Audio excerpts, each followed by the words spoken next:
Assad tells a German paper that Syria would do everything to remain strong and that a solution through dialogue is possible, but not with the terrorists.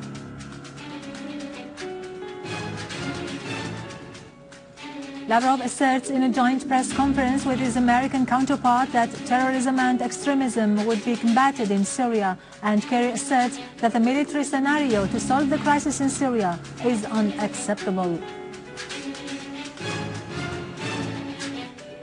The first judiciary conference in Syria is held in the Ministry of Justice under the title The Judiciary Authority and New Thought.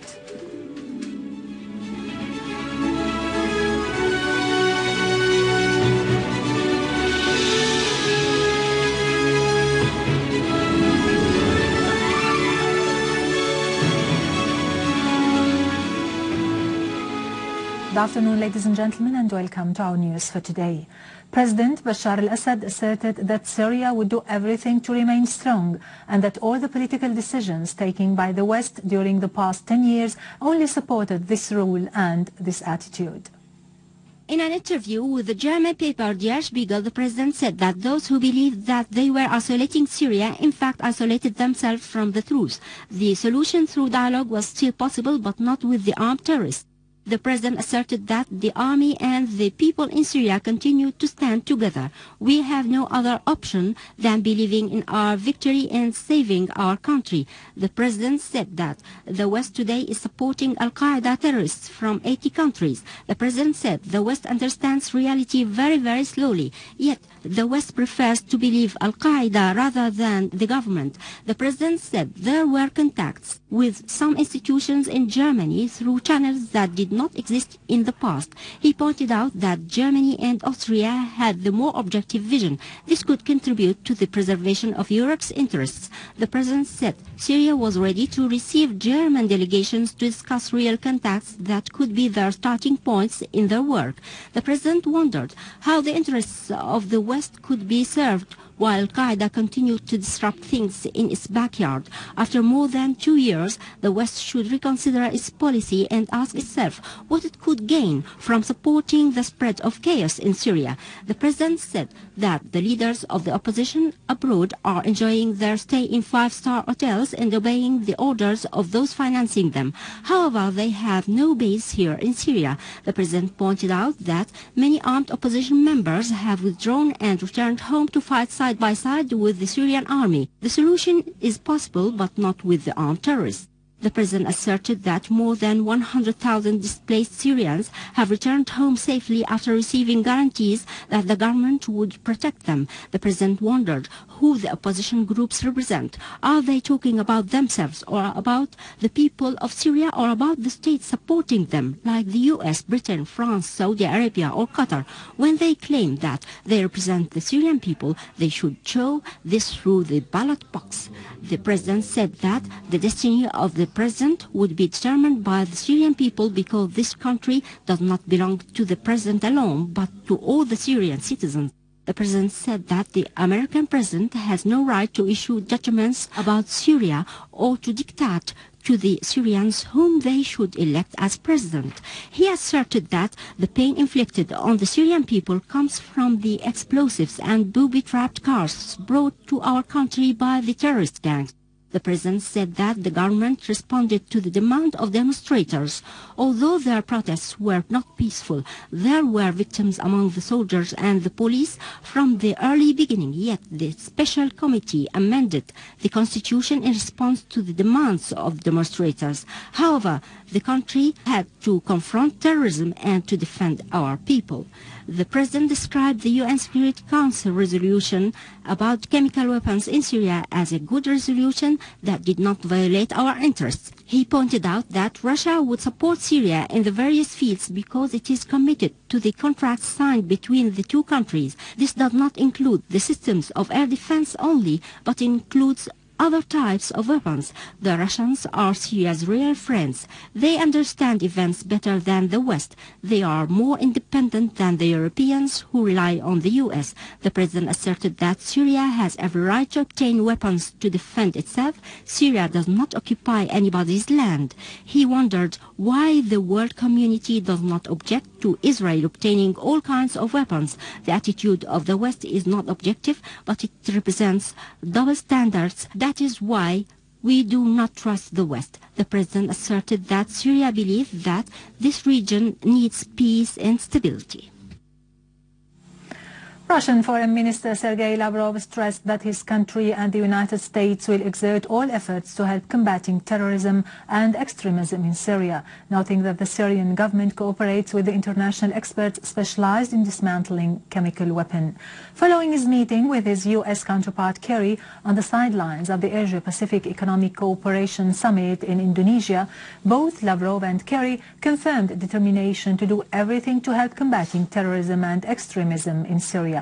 Russian Foreign Minister affirmed that Damascus cooperates well with the international experts, and we hope this cooperation will continue like that in the future, adding, "We have no basis to suppose that the Syrian government good cooperation will change."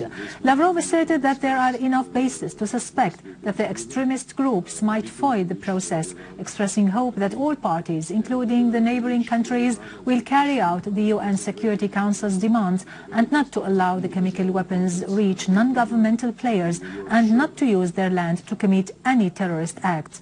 For his part, Kerry described his meeting with Lavrov as constructive and fruitful, asserting that the United States and Russia agreed on that the military scenario to solve the crisis in Syria is impossible and unacceptable. U.S. Secretary said, "We will work to hold the Geneva conference as soon as possible," noting that the conference could be held during the second week of November. Our friends in the region, we consult regularly.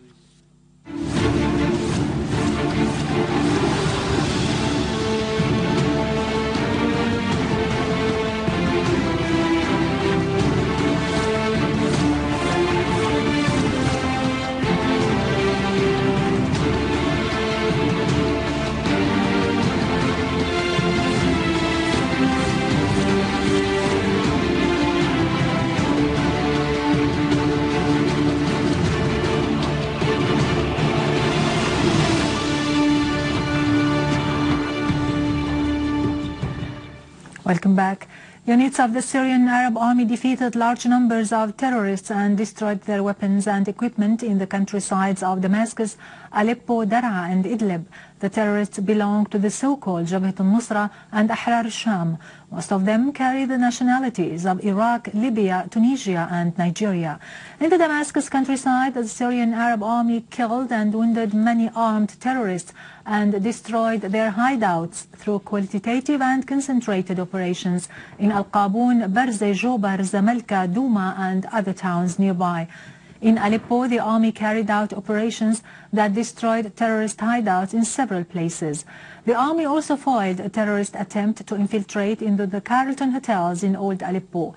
In Idlib, units of the army killed and wounded dozens of terrorists and destroyed their weapons and ammunition along the highway between Saraqib and Aleppo. In the northern countryside of Hama, the Syrian army ambushed a terrorist gang, killing and wounding most of its members. In Daraa, the army destroyed terrorist groups and hideouts in several villages.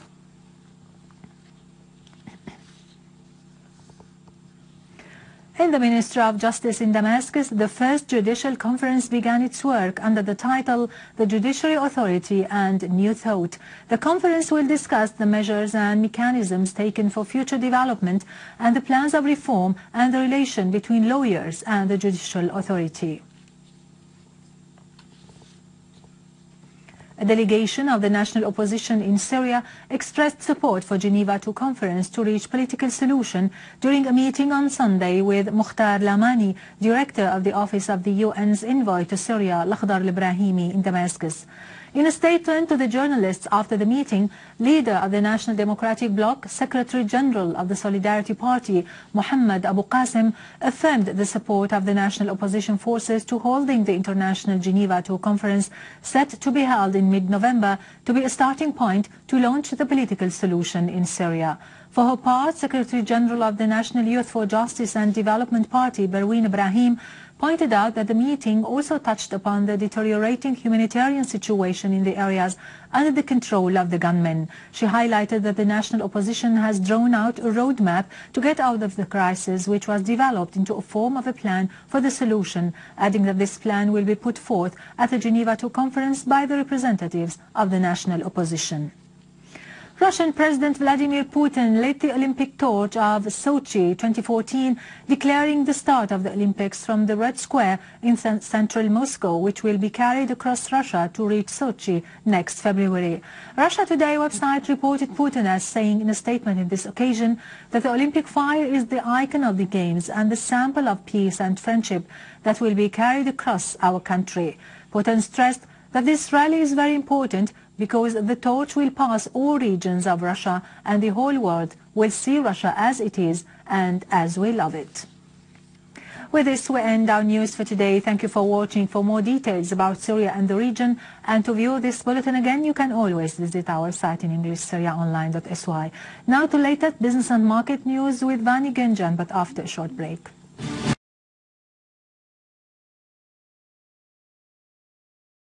That Syria would do everything to remain strong and that a solution through dialogue is possible, but not with the terrorists.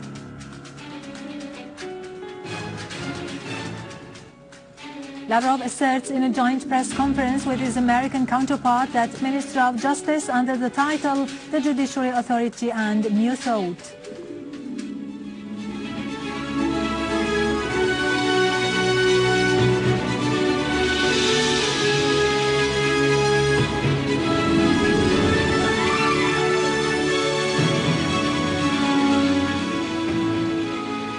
Good afternoon, ladies and gentlemen, and welcome to our news for today.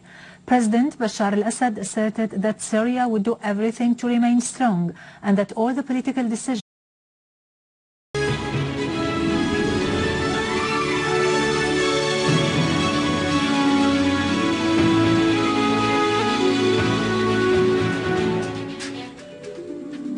President Assad tells a German paper terrorism and extremism would be combated in Syria, and Kerry asserts that the military scenario to solve the crisis in Syria is unacceptable. The third judiciary conference in Syria is held in the